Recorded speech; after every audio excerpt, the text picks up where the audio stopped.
I'm Stuart McIntosh with the BBC News. Hello. A huge crowd has gathered in front of Buckingham Palace for an open-air concert that marks one of the high points of celebrations to mark Queen Elizabeth's 70 years on the throne. Veteran pop stars, including Diana Ross, Rod Stewart and Queen, are among the performers. The heir to the throne, Prince Charles, is due to pay tribute to his mother. A recording of the Queen highlighted an environmental message which was echoed by her grandson, Prince William. As the Queen celebrates her Platinum Jubilee, the pressing need to protect and restore our planet has never been more urgent. But, like her, I am an optimist.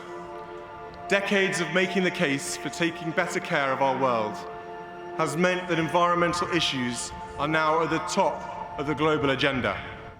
The Queen herself isn't attending the concert. Aged 96, she's been suffering mobility problems. Russia says Ukrainian forces in the eastern city of Severodonetsk are retreating towards the neighbouring city of Lysychansk. The Russian Defence Ministry says the Ukrainians have suffered critical losses during the battle of up to 90% in some units. There's no way of verifying the claim. Serhiy Haidai, the governor of Luhansk, says the Ukrainian troops remain resolute. As soon as we have enough Western long-range weapons, we will push their artillery away from our positions. And then, believe me, the Russian infantry, they'll just run. Severodonetsk has been the most easterly city still held by Ukraine and is the main goal of Russia's current offensive. Judges in Tunisia are to strike for a week and stage sit-in protests against the decision by the president to sack more than 50 of their colleagues. President Kais Saied had accused them of corruption and protecting terrorists. Here's Mike Thompson. The decision by Tunisia's judges to suspend their labour and stage sit-ins reflects the growing anger felt by many in their profession. Sacking 57 of their colleagues this week was only President Kais Saied's latest step in consolidating his grip on power. In February, he dissolved the Supreme Judicial Council, which regulated judicial independence, having earlier suspended Parliament and sacked the government. And the former law professor isn't only making enemies of judges. His plans to hold a referendum on a new constitution next month are opposed by most of Tunisia's political parties, as well as the country's biggest trades union. 2 people have been shot dead by Turkish forces in the Syrian province of Aleppo after they opened fire on crowds demonstrating against rising electricity prices. Protesters in several Turkish-held towns in the province stormed local authority buildings and others belonging to Turkish electricity companies.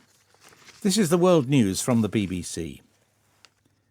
The police in Nigeria say a 30-year-old man has died in the capital, Abuja, after being set ablaze by a mob who'd accused him of blasphemy.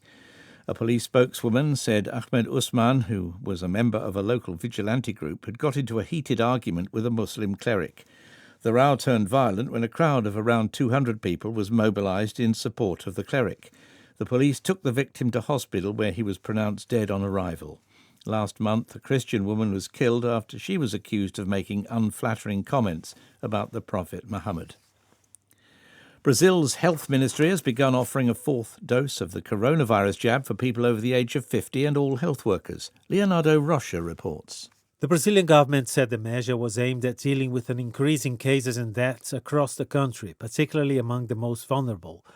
More than 660,000 people have already died of the virus in Brazil.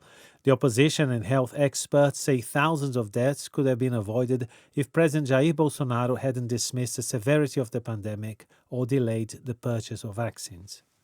Saudi Arabia has welcomed the first group of Hajj pilgrims from outside the kingdom since the COVID pandemic began in March 2020. Saudi state media said 358 pilgrims from Indonesia were welcomed with dates and bouquets of flowers.